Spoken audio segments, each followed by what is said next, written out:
True. Right now, we jump straight to the papers, and of course, we are looking at a situation whereby Raila Amolo Odinga, official opposition leader,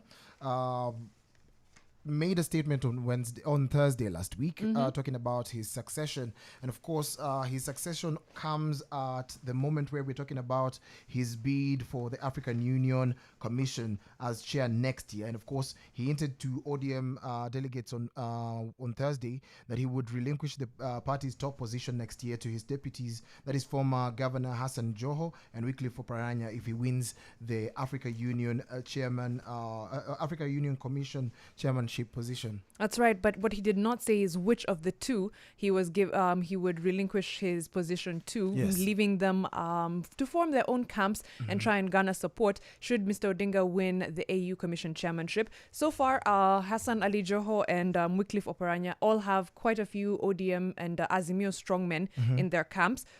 Behind Hassan Joho, we have Yunet Mohammed, John Badi, Babu Owino, Ledama Olekina, Stuart Madzayo, Fatma Masito, and Ahmed Abdullahi, who is the Wajir governor. And of course, on the Wycliffe Oparanya team, we have big wigs, that is Edwin Sifuna, Dr. Oburu Oginga, Opio Wandai.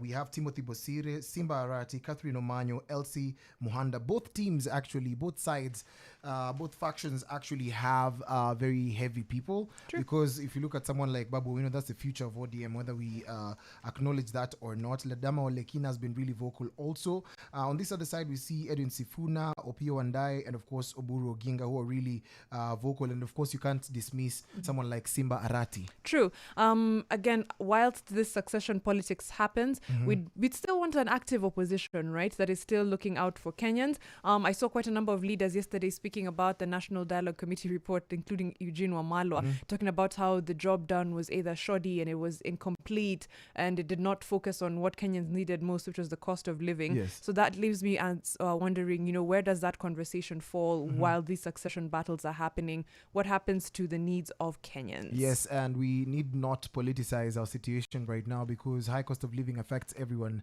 directly.